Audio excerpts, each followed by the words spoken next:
kerfluffle, the insert that is referred to in your service.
So, let us, okay.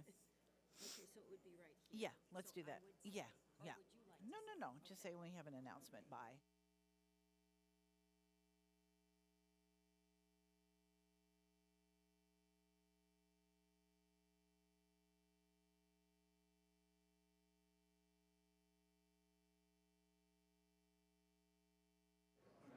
The once you get those, we should be fine. I know. Could I have my mic on, please? Thank you. So the inserts to the order of service, which didn't get printed, are on their way up now. And once we have those for everyone, we'll get started. It's amazing how long it takes to pass something out, isn't it? Yeah. So before we get started,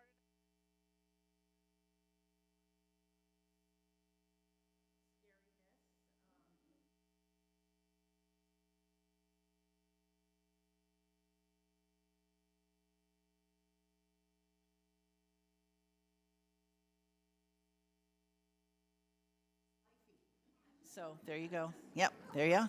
There you are. Anyway, so the inserts are on their way up, and I think we'll go ahead and start a little bit while those are moving along. Where are they now? Middle? Okay, do we have enough? Okay, good. Oh, you guys are all good to go on this side. Not this side. Okay, we're going to go ahead and start. Will in hand.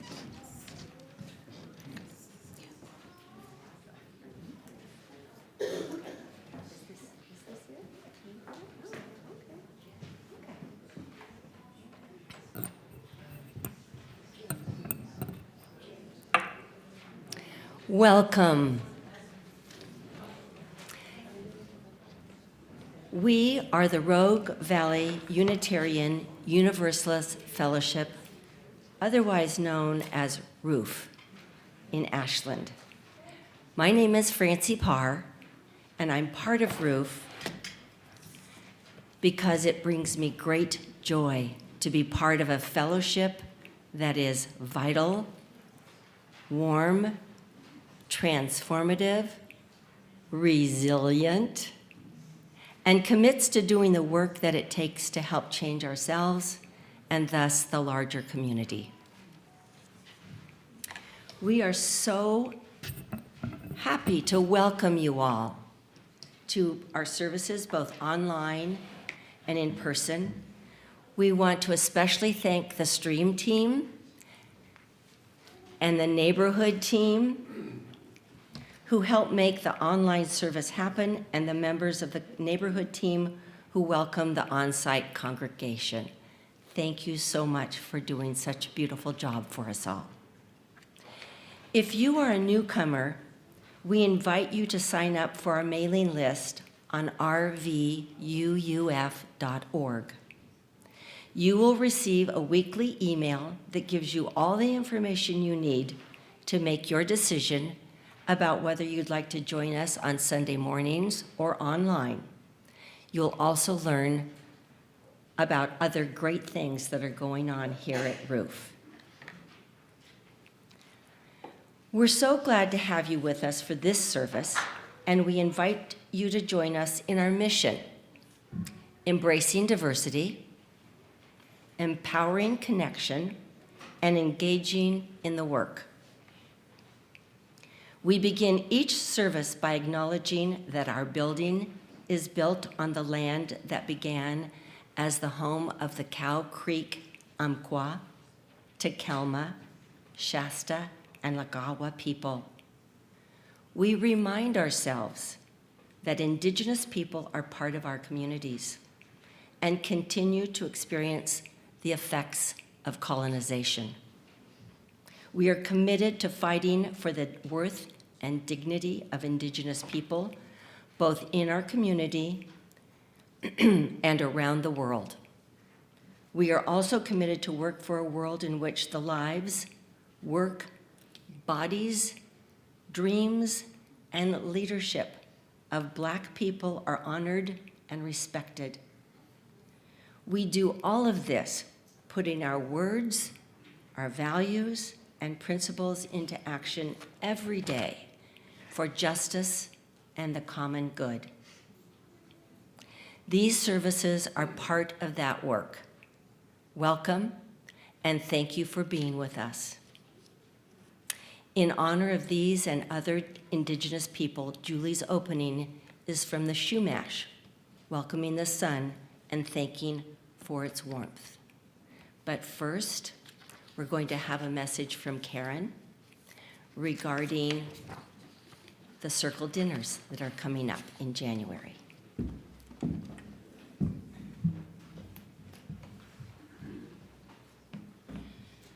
Good morning. Can you hear me? My name is Karen Webb. This is Myrna Hall, and we're your new coordinators for Circle Suppers, which are going to return in January. The process is going to be a little bit different from the way we used to do them. We are starting with host signups, and Myrna and I will be circulating during coffee hour today, looking for people who are willing to host a circle supper in their home. And the host can choose if they want to do a noon or a 5 p.m. circle supper, the day of the week, the month, and the only thing the host has to do is clean their bathroom.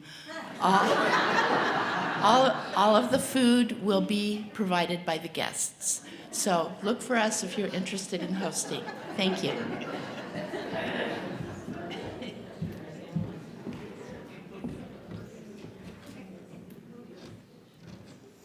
Some of you know that I come from California, and in California, from Morro Bay on down, there was a group of Native Americans that were known as the Shumash.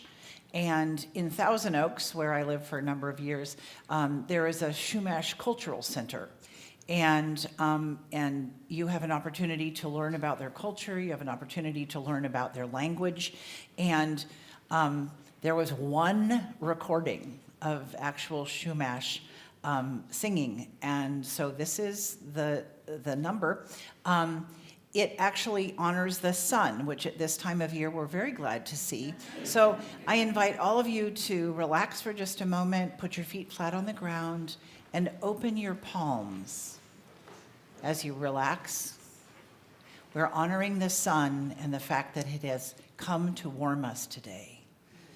Hey, hey, hey, oh, hey, hey, hey, oh, hey, hey, hey, oh, hey, hey, hey,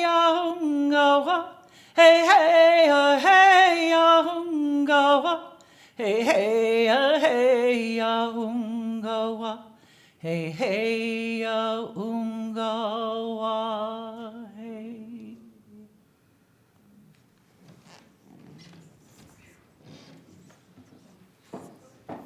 So good morning again. I'm so glad to see so many of you here today. For those of you who don't know, I'm Julie Crooks. I'm the director of music here and at Roof. And for those of you who are visiting today, you would ordinarily see Reverend Sean, our regular minister, up here on a Sunday. And sometimes you would even see our intern minister up here. So that's pretty normal in a Unitarian congregation, Unitarian Universalist congregation, where you would have a music service several times a year, and this is one of those. This morning's service is a look into songs, symbols, and traditions we often associate with Christmas. And as many of you recall, I did a similar service last year, and I'm frankly both surprised and honored that many of you have asked me to do this again, realizing that we have new people and that they may not have heard that service as well. We do try to bring different and new ideas each Sunday, but this time the words may seem a bit familiar to some of you. That being said, and as most of you already know, many of our holiday traditions started long before the first ever Christmas. This does not in any way detract from those who choose to believe other stories or hold them dear in their own family traditions. It is simply a look, sometimes lighthearted, at the origins of the symbols and traditions many of us practice every year.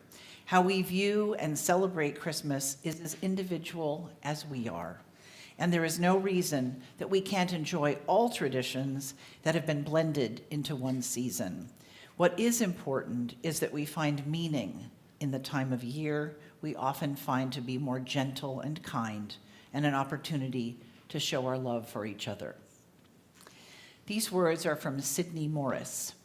Out of the days of bustle and shoulds and ought-tos of preparation, we come to this morning to create time and space in our lives to reflect on this mad rush of busyness. Did my mic go out? There we go. May our time together serve to give us greater perspective beyond the tinsel and the toys, to remember once again the larger meaning we might give to this holiday season for us and for those who are counted among the forgotten and the outcast. Let us hold this in our minds as we embark on today and beyond.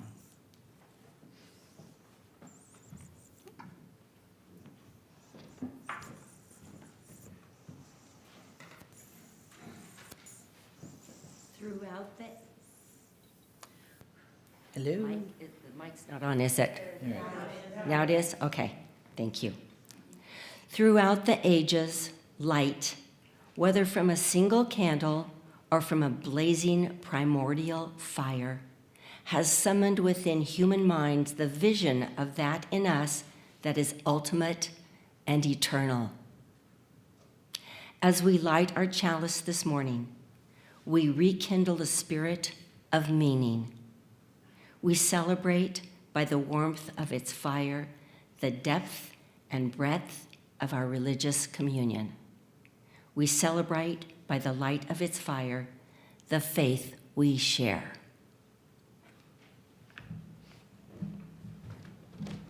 Now we all get a chance to warm up our voices. We're going to sing in your gray hymnal, number 224, Let Christmas Come. This is not a tune that you sing very often, being Christmas and all, but it's also maybe one that doesn't really kind of jump to your head as top of the Christmas carol list. So, Jen Marie is going to play it for us one time through, and then we're all going to sing. So please rise and embody your spirit, and we'll give it a good shot.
I feel tall. There's a thing to stand on here. Good morning. I'm Roger Howe, and I'm here representing the anti-racist team. I have to confess to you that I had a wonderful thing to say, all written out and typed and on a piece of paper that I left on my desk this morning. So you get to listen to me speak extemporaneously, and it may take me a little longer, but I warn you in advance. The anti-racist team is a diverse group. We have diverse backgrounds and diverse life experiences. Our leaders are learners among us. One thing, though we disagree on lots of things, one thing we certainly agree about is the 7 principles you see posted on our wall. We are all UUs. We also believe that our culture, which grants privileges to some that it denies to others, must end. Some people believe that privilege is like an apple pie. More for one means less for others, because there's just only one pie to divide up. So if we grant additional privileges to white people, we must take them away from everyone else. And if we grant additional privileges to people who are not white, then white people have to give up some privileges. This is nonsense, by the way. Equity is not an apple pie, in case you hadn't noticed.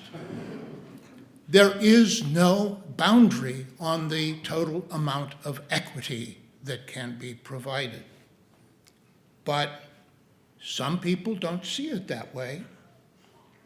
And in fact, our culture teaches us that we are living in a zero-sum game, an apple pie world. And that bias is part of what we have to get rid of. And it lives within each of us. So we must find a way to recognize, acknowledge, and expunge it from us. And that's the work we're trying to do in the anti-racist team. So the candle we light today is an invitation to you to join with us in our search and our exploration. If you are interested, please talk to me, to Suzanne Anderson, to Kate Cleland-Sipfley, to Rosalie Wolfe, or to any other member of the anti-racist team. We would be happy to have you join us. Thank you.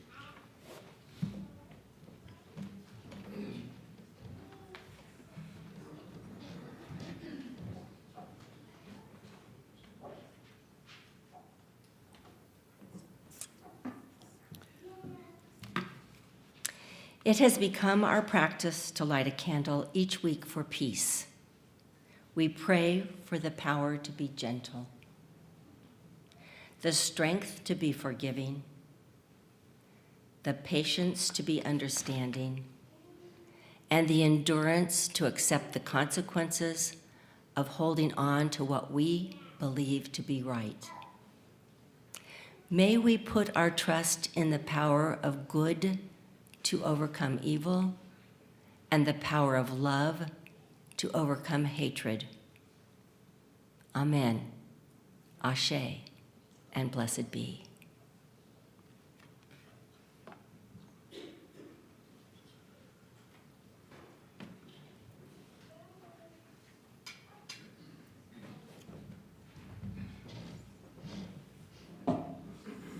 Oh, I forgot to ring.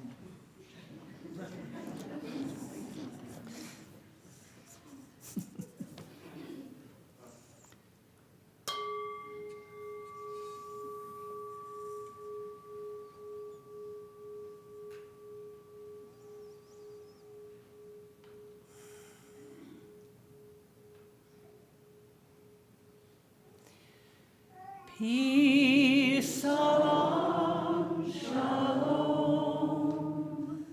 Peace, salam, shalom. Peace, salam, shalom. Peace, salam, shalom.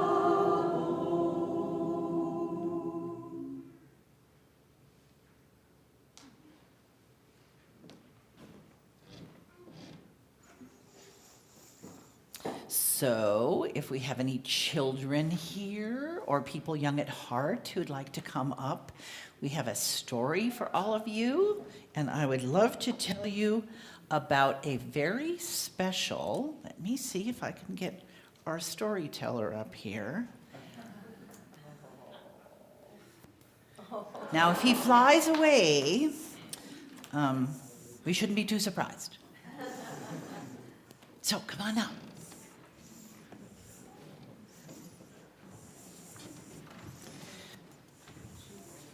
This is a very special story because it's true.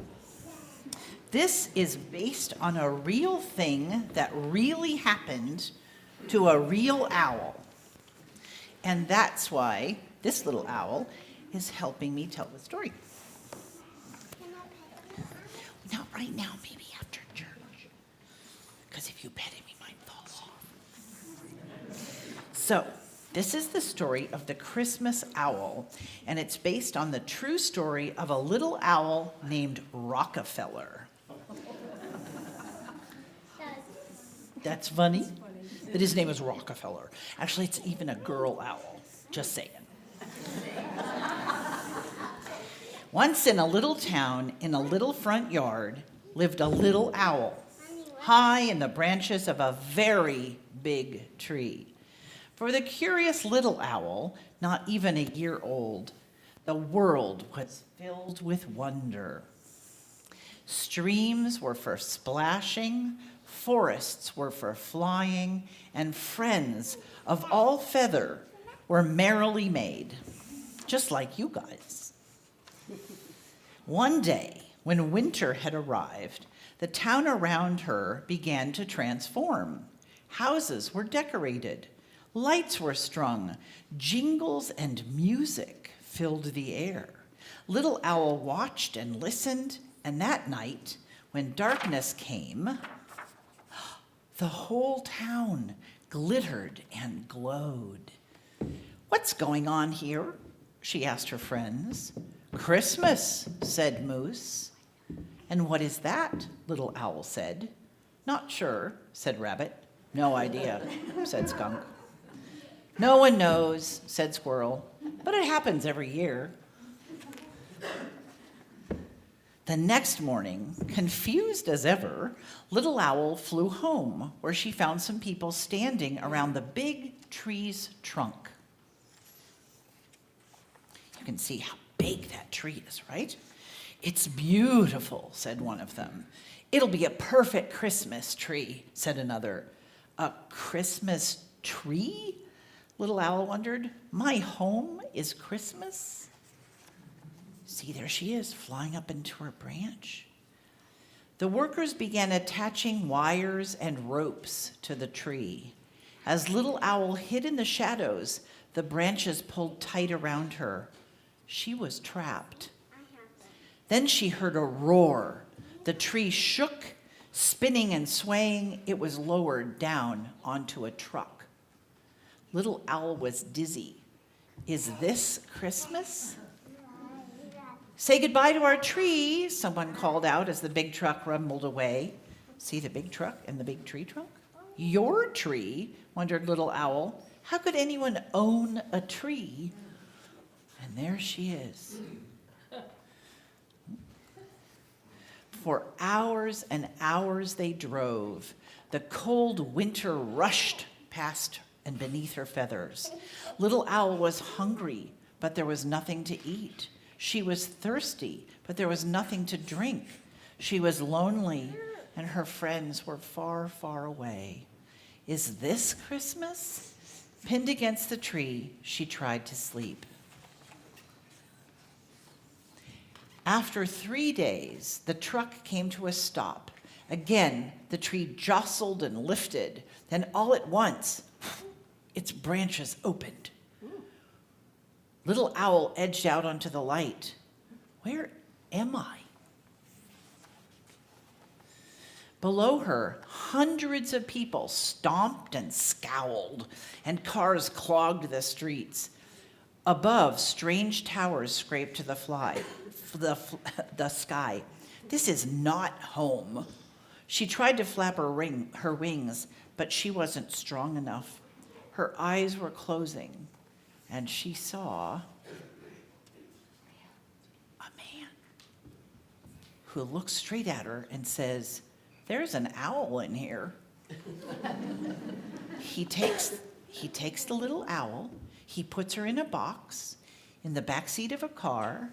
He drives his car down looks like a highway, and meets another car, and a lady gets out of her car, and he passes the box with the owl inside to her.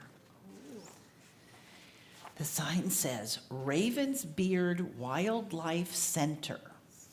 When Little Owl awoke, she was in a box. It opened, and a new face peered inside. "Hello, little one. I'm Ellen. Let's get you inside."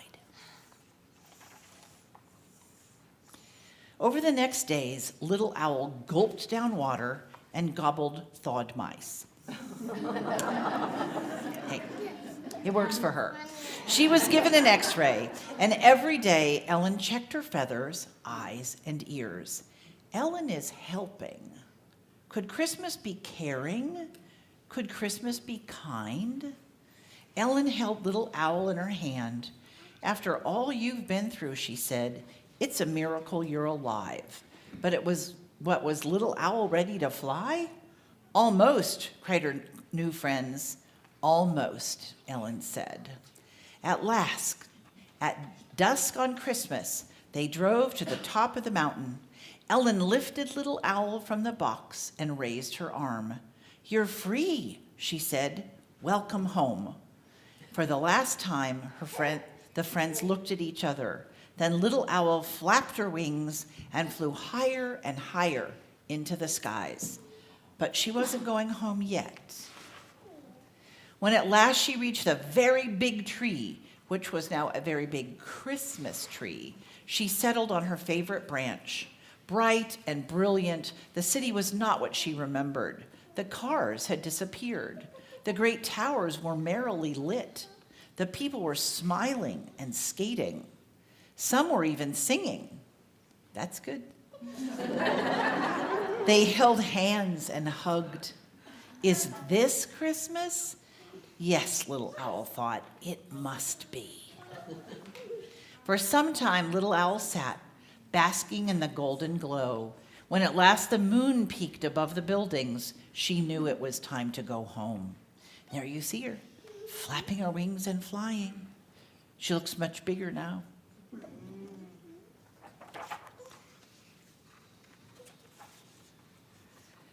"You're back," her friends cried, gathering round. "And just in time for Christmas," squealed Moose. "Whatever that is," added Rabbit. "Actually, I may have learned something about it," said little Owl as they all nuzzled close. "Could you tell us?" "Of course," said little Owl, knowing full well that this was Christmas too. Thank you. So now we're going to sing you out to your classrooms. Thank you for listening. See you after the service. You can pet an owl.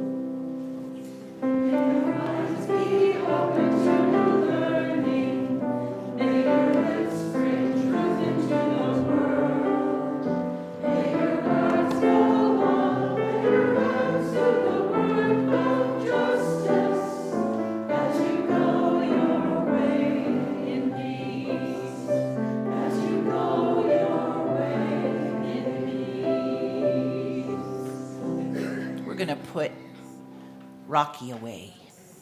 She can hide inside here. So, December the 25th, Christmas, the day that Jesus was born. Or is it? No one knows exactly what day that Jesus of Nazareth was born. There is no official record of his birth. The evangelists, who wrote of Jesus approximately 70 years after his birth, left a record of his teachings, but did not mention his actual birth date. For 300 years after the death of Jesus, Christians celebrated his birth on a variety of dates, including January 7th, which is the date still celebrated by Russian Orthodox churches. Sometime close to the year 350 AD, Pope Julius proclaimed December 25th as the date of the birth of Jesus. Apparently, the date was chosen on the basis of two unlikely sources: existing pagan practices and an important military conquest. In the old Roman calendar, December 25th was the shortest day of the year. From that date on, the sun would renew itself and burn longer each day until midsummer. To those who studied the sky, the day was sacred, a day of mystery and wonder. The date was also particularly important to the Roman army.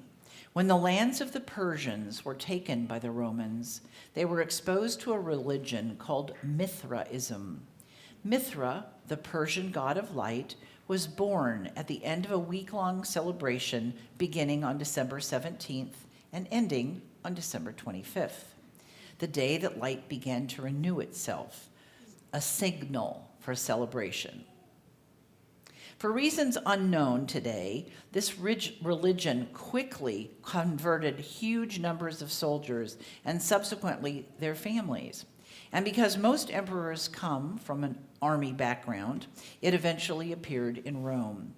So although the Romans actually recognized many religions, Mithraism was eventually designated as the official state religion. As an interesting coincidence, Mithraism baptized its initiates, promised a share of the resurrection, and took part in regular communion meals of bread and wine. Many other pagan celebrations celebrated on or around December 25th as well. We can find similar myths in Europe as the Norse festival, South American indigenous people, ancient Celtic Druids, Persian, Oriental, and African religions all recognized the shortest day of the year, the renewal of light, the rebirth of the needs to be reassured that the gods would take care of them, that darkness would gradually end, and that we could all look forward again to a year of warmth and hope. Over hundreds of years, ancient celebrations and folk traditions have blended together, and as Christianity spread, converts simply added the Christian ways to their old traditions. As time went by, however, Christmas celebrations started to resemble those old pagan rites a little bit too much. Too much merrymaking, too much feasting. Christmas was beginning to lose its religious significance. In fact, Puritans, Christians whose intent was to cleanse and purify the church, enacted a law that prohibited the celebration of Christmas. After emigrating to the New World, they continued this practice, and in Massachusetts from 1659 to 1681, Christmas was actually illegal and punishable by a fine. But no matter how we celebrate now, that joyousness that comes when the sun returns, the reassurance that supernatural powers be caring and kind, are still reflected in our decorations, our songs, and how we celebrate this holiday season. Certainly the spelling and connotations have changed, but December 25th is still the birthday of the sun. Let's hear what a Unitarian minister had to say about all that.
Those words have been around for a while.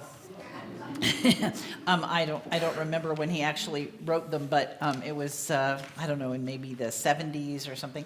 But I thought it would be good to spread them around. So speaking of the date of Jesus' birth, most people assume that the number of the current year is the number of years that have passed since the birth of Jesus. Well, probably not.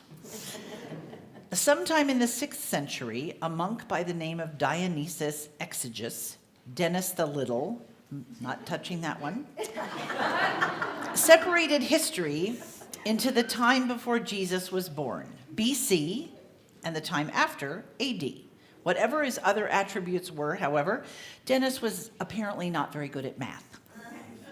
We know from the Bible that Jesus was born in the reign of Herod.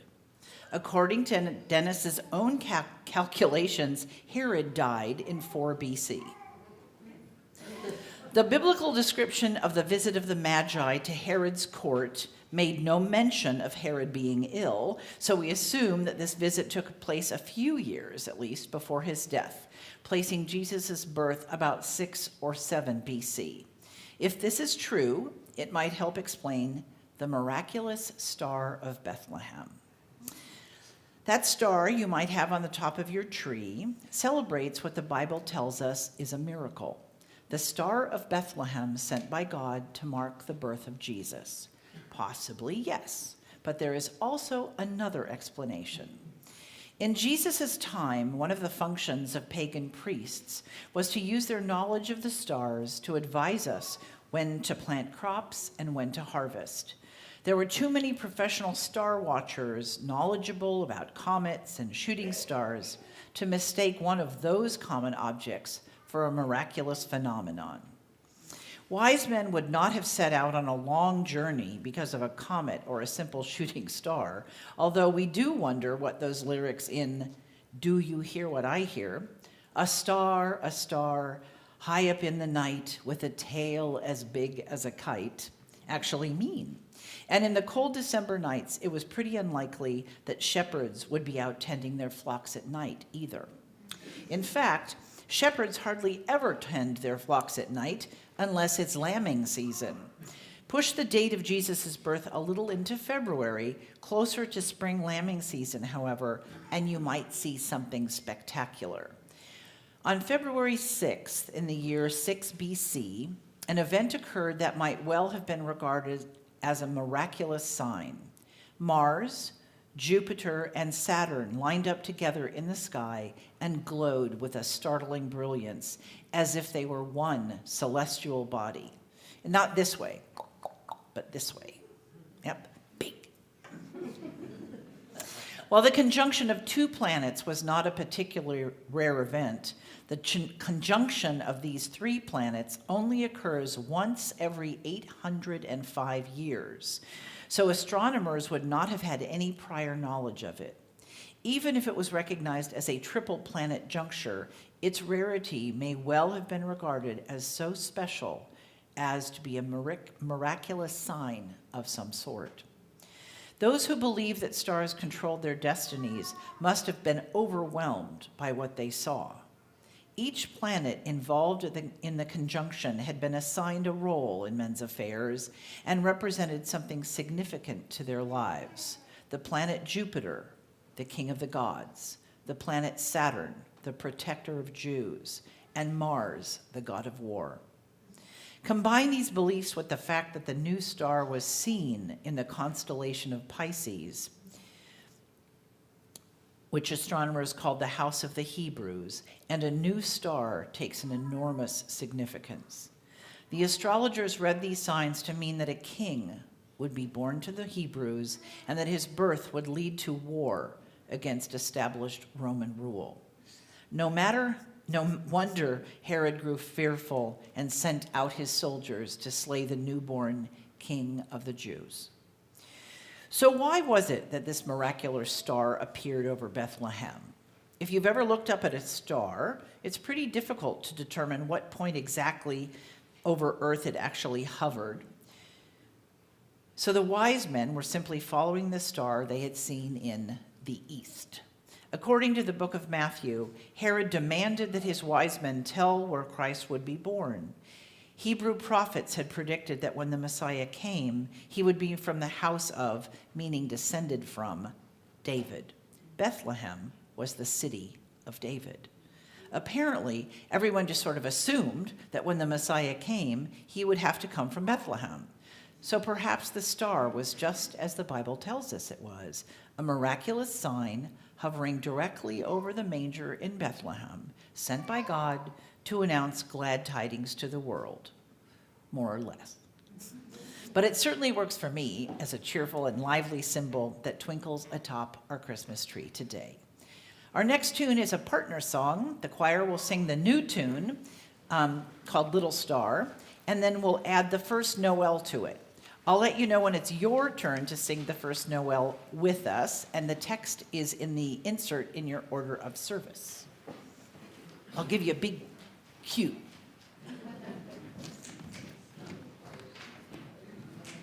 And a couple of seconds to stand up. Oops. I'm putting on a lot of miles today.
As surprising as this may seem to some of us. Oh, mic, please.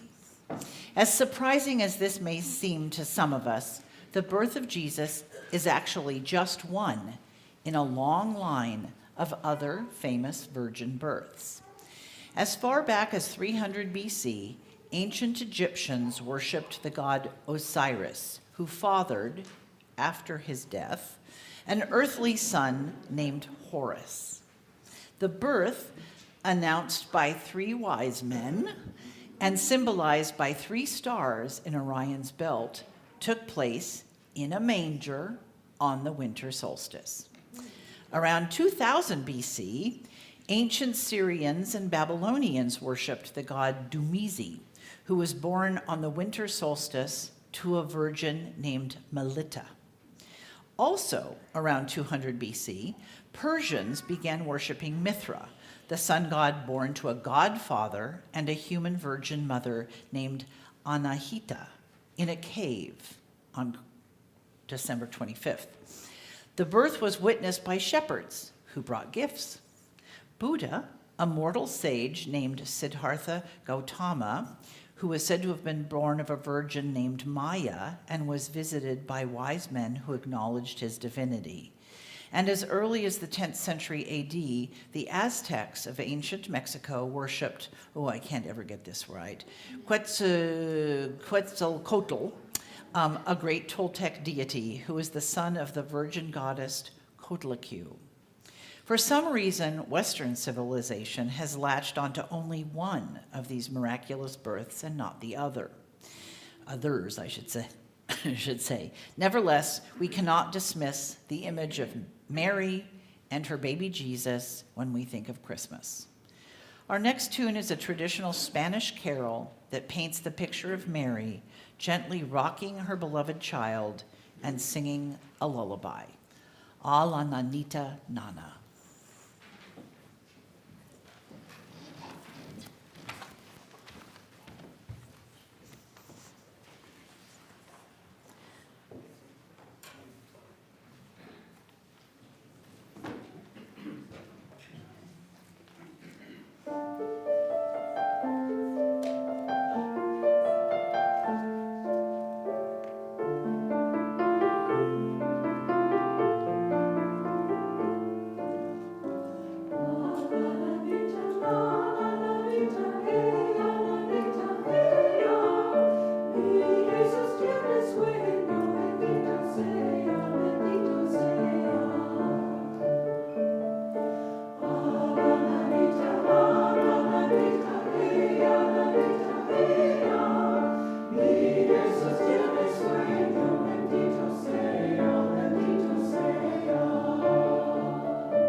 And now, in the spirit of love, each week we take an offering to support the mission and work of our congregation.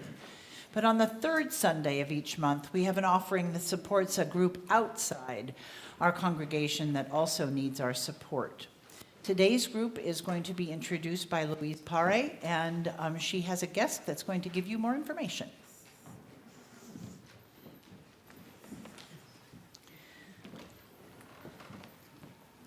Good morning, thank you. Good morning.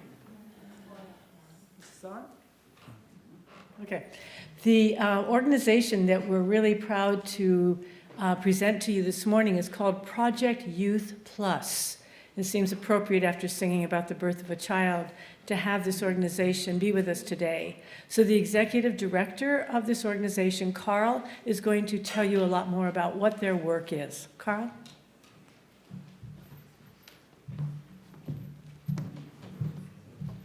Start my timer here because I can talk about Project Youth Plus and to the sunsets. I won't do that. Glorious Sunday morning to all of you. How are you feeling? Good? Okay. My mother, God rest her soul, more times I can count growing up, always told me, boy, you're blessed and you don't know it. As I got older, I made sure I said, hey, Mama, I'm blessed and I know it. And she passed away this past April. She went on to be with the Lord. But I still remember her, and I remember the times. Of course, I still remember the times growing up, being low income. Myself and my 3 sisters moved out to Sacramento, California from Houston, Texas when I was 6 years old. And there were some tough times, lean times. My mother worked swing shifts, graveyard. We were just that family where there wasn't $5. There was no ATM to go to. And we got the food boxes. And every once in a while, a Rotary or a neighbor or someone helped us. And it wasn't lost on me, and I kept that. And I truly am blessed now. I had a great career in higher education, working for 4 different universities in the state, and I gravitated to helping young people, not just recruiting to the particular university I was at. Invariably, I started talking to kids about all kinds of stuff. They started having a conversation with me, and I said, oh, wow, you'd probably be interested in cosmetology or this, things that my university didn't offer. And invariably, I started helping them get to what they wanted to do. And in 2018, I joined the board of College Dreams, now Project Youth Plus. And the reason I joined them was a friend of mine who was an old supervisee when I worked at Southern Oregon State College said, Carl, this is the organization for you. They do miraculous, wonderful things for young people. I said, okay, I'll check it out. And I was an active board member. And I love what College Dreams, now Project Youth Plus, does. When we had our fires, I remember meeting with a staff member in Rogue River and picking up a gift card, and we were giving this to families because students didn't need help with their scholarships at that time. They had lost their home. And there was a family living here in Ashland who was way out here, and I said, oh, I live in Medford, I'll go out there to Ashland. And I'll never forget the tears that the mother shed, and the student was kind of trying to be cool, but I can see that he was moved about this organization. Whoa, 3 minutes.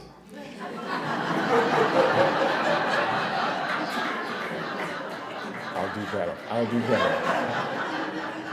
do better. I gotta tell you this though.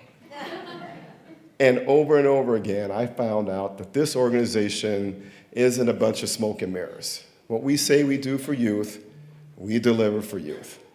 We work with youth right here in our Southern Oregon community from Glendale, because we contract with Glendale School District in South Douglas County.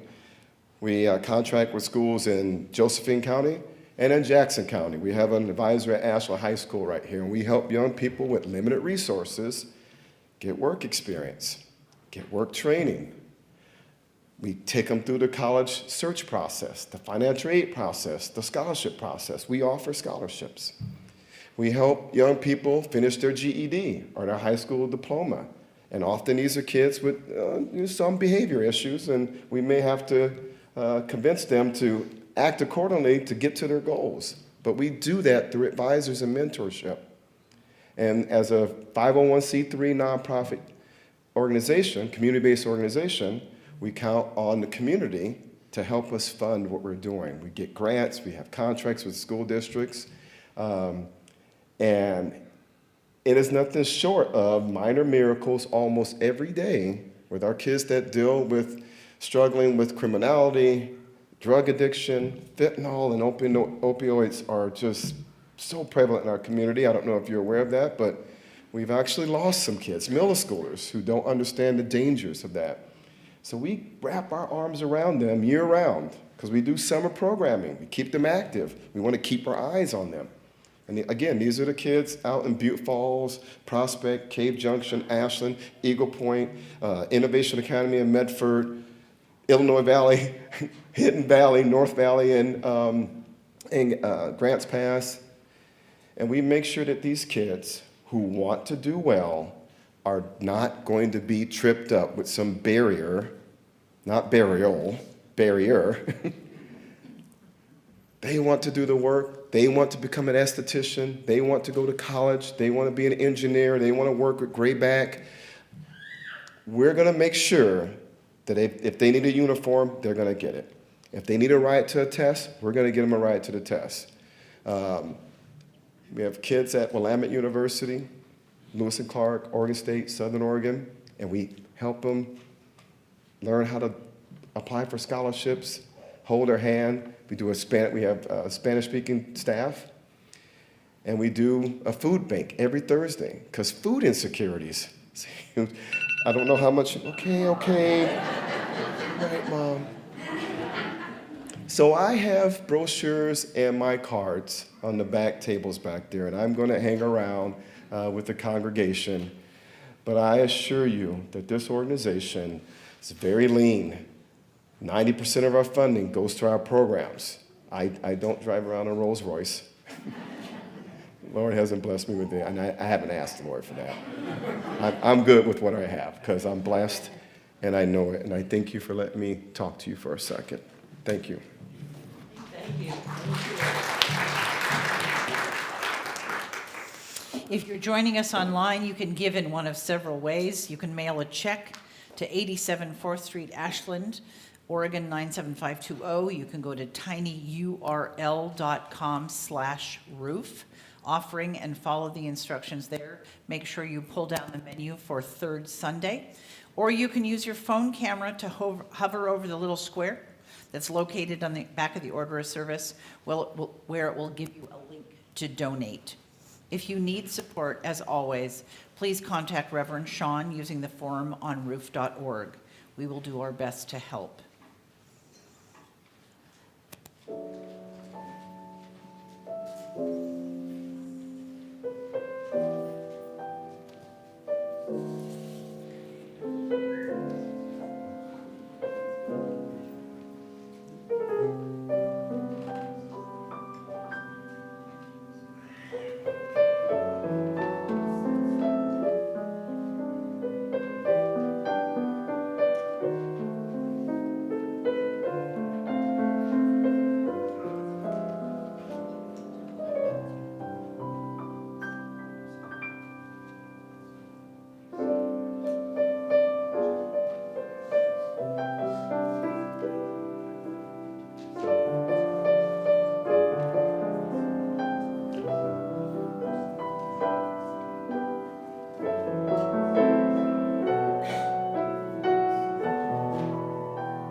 Thank you all for your gifts this morning and your generosity. You know what I always say, may we Unitarians be as eager to give our treasure as we are to give our opinions. Oop.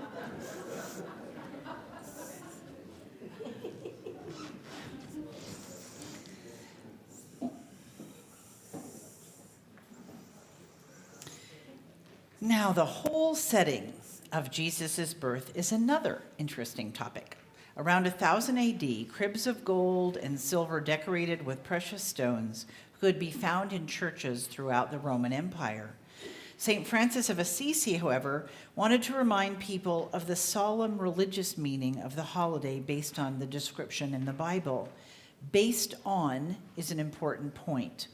Francis's love of animals prompted him to add the ox, the ass, and the sheep, which are not mentioned in the biblical passage. Who doesn't want a bunch of animals around, right? It was Francis's conception of the manger creche that we see so frequently. The whole manger thing is probably a mistranslation anyway, since the original Greek word used in Luke actually means house or guest room. At that time in Palestine, peasants lived in meager homes and kept their farm animals penned under a raised wooden floor to provide warmth and probably aroma, too. It seemed more likely that Joseph and Mary showed up at the home of Joseph's relatives in Bethlehem and, finding the guest room full, stayed below with the animals a couple of nights before moving upstairs to the main floor. Mic's off, yep. Mic, please. Regardless of the details, the pastoral image of the newly born, sleeping Christ child, his two loving parents, and the variety of animals tenderly watching from nearby has provided us with one of the most indelible images of Christmas. No carol or hymn has put this image into a more perfect setting than the famous Stille Nacht. The story of this magical piece goes back to Christmas Eve of 1818 in Oberndorf, Austria. Here, the assistant priest, Joseph Moore, despaired as he realized that the service of that evening would have no music. The church's ancient organ had finally drawn its last breath that very afternoon. Actually, we heard it was due to mice. Perhaps, he thought, if he could find the right words, as simple as the Bible story, something that every child could understand, he could ask Franz Gruber, the organist, to compose an easy tune like a folk song. When he had finished 6 verses, he hurried off to the Gruber's home where they were preparing for Christmas. "I need a little tune for this song," Father Moore said, "a simple tune for our 2 voices and my guitar, an easy tune like a lullaby to make us see Bethlehem and the baby lying in the manger." The tale of Stille Nacht goes on for many years, sung throughout Austria, then Europe, and finally into America. The version we sing now is perhaps the most authentic version, with the verses sung initially as duets, with the full chorus taking up the refrain. The manuscript of the original 2-stanza version is still in the possession of the Von Trapp family. In 1863, Mike, please, the piece was translated into English, becoming perhaps the best-loved Christmas carol of all time, Silent Night. The choir will sing the first verse in original German, then please join us seated for verses 2 and 3 from the Gray Hymnal, number 251.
Ah, the bells of Christmas, our next symbol. Certainly, bells are rung on other days as well, a signal to call churchcomers to prayer, perhaps. But Christmas bells have a history going back again to, surprise, pagan times. The winter solstice was a time to consult omens, to predict a person's fortunes for the coming year. This was serious business, and people did not come unprepared. Evil spirits were driven out by noise, horn and whistle blowing, beating drums and ringing bells. Many of these traditions have been sanitized from their pagan purposes and passed on to us as practices suitable for Christian celebrations. The ringing of church bells, as well as the sound of sleigh bells, and now traditionally these are associated with Christmas. But don't let their modern guises fool you. These noisemakers at Christmas are also used at New Year's. The English crackers at your table, the ones with the little surprises or funny hats inside, are still just really pagan traditions cleaned up for church.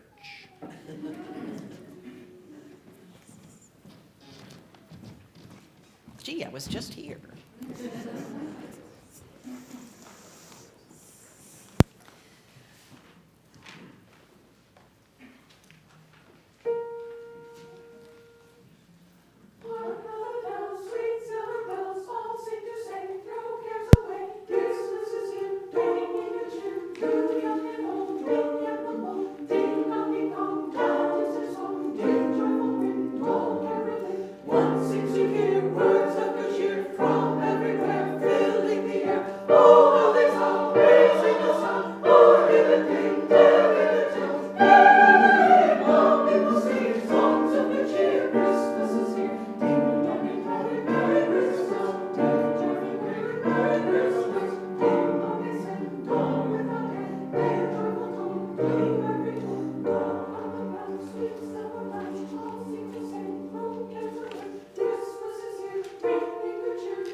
Bells are lovely, stars are festive, but certainly the most recognizable Christmas symbol, besides Santa Claus, is the ever-present Christmas tree.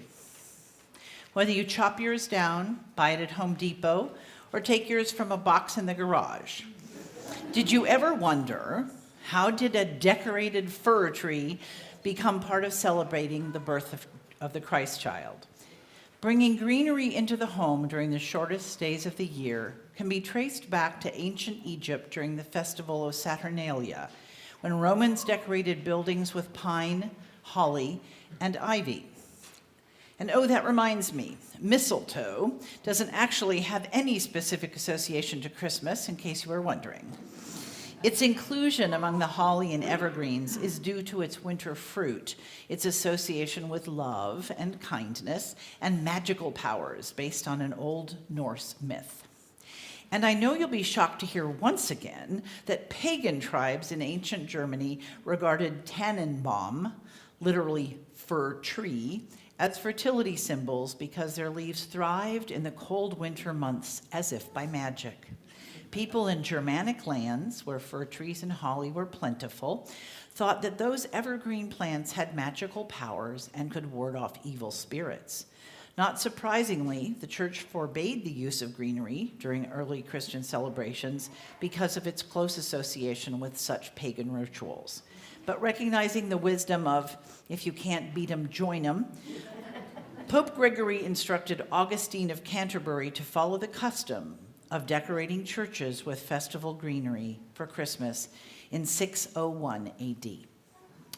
Furthering the story of how fir trees became associated with Christmas is a perhaps literary invention about Saint Boniface. The oak tree was sacred to the Celtic Druids.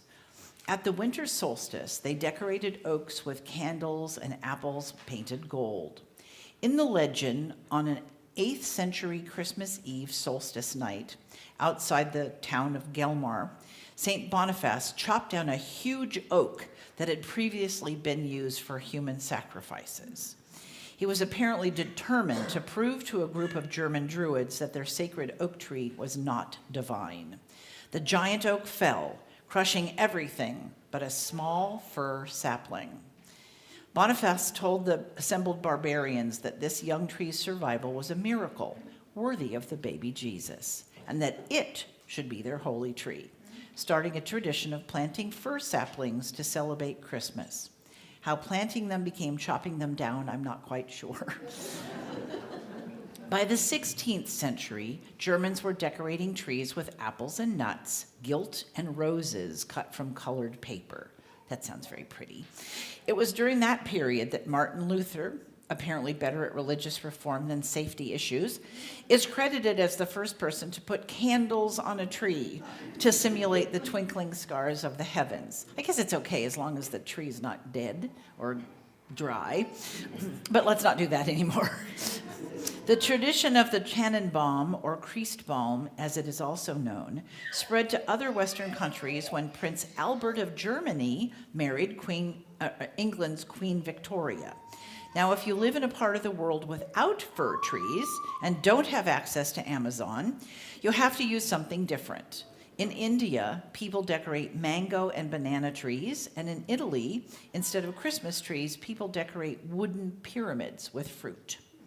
Please use your insert in the order of service and join the choir in singing about this holiday symbol. We will use the text, O Tannenbaum, instead of O Christmas tree.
Although it might feel right about now that Christmas carols have been going on for much too long, once there were no carols because the church wanted to promote only Latin hymns instead. The word carol originally meant dance music. It was joyous music, and when it had words, they were in the everyday language of the people. Carols were not originally even connected to Christmas, which was dominated by hymn singing. By the 13th century, however, our old friend St. Francis longed for a more human, emotional appeal to the holiday. He tried to incorporate lay folk music into the Christian celebrations. As his Franciscan brethren preached throughout Italy, they also brought these new Christmas songs. Many of the carols most familiar to us were written in Europe during the 18th century, when they went in and out of popularity based on the whims of ruling parties. By the mid-19th century, the church had finally accepted carols as part of the Christmas celebration. Today, unfortunately, Christmas tunes have taken on an entirely commercial slant, and new tunes continue to be written on a yearly basis. Interestingly enough, 8 out of the 10 top Christmas songs of all time were written by Jewish composers.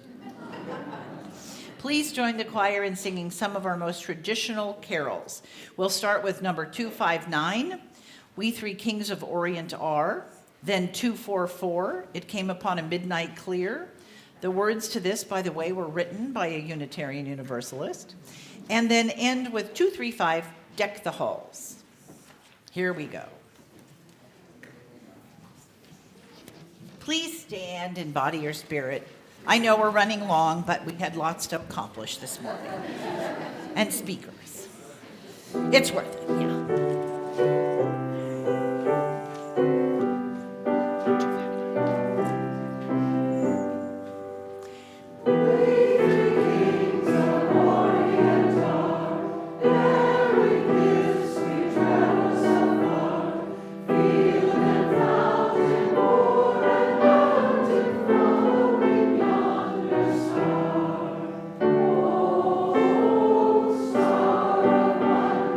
Star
So, as we have discovered, or perhaps many of you already knew, our Christmas practices have many ancestors.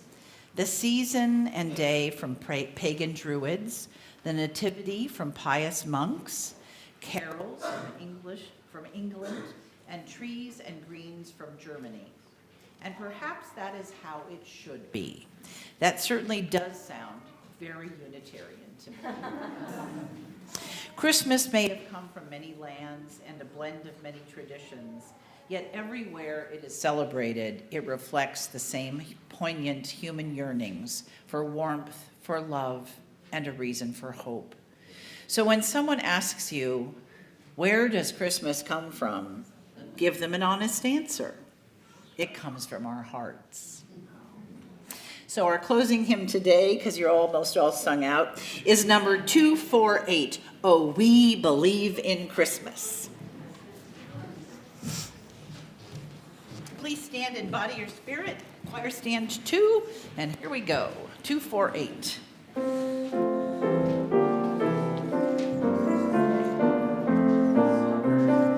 One verse is good. Believe in Christmas, and we keep Christmas Day, and we will honor Christmas, the ancient worldwide way. The Christmas of all peoples, the sun's returning cheer, ring out from towers and steeples at midnight of the year. I invite you to look at more words while I go back up.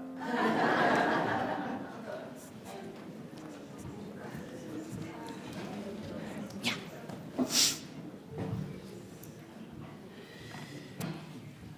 And now, although we may understand our traditions a little bit better, let us also remember that Christmas is more than a date on the calendar, a beautiful tree, or the sound of carols. Christmas is a mood, a sentiment, a symbol in itself. It is home and hearth, the excitement and anticipation of children, the remembrance of friends, and the love of family. It is a time to gather the dreams of centuries for a peaceful world, a time when goodwill towards others is reborn, and our hearts are open to holiness, whatever form that takes. Amen, Ashe, and blessed be.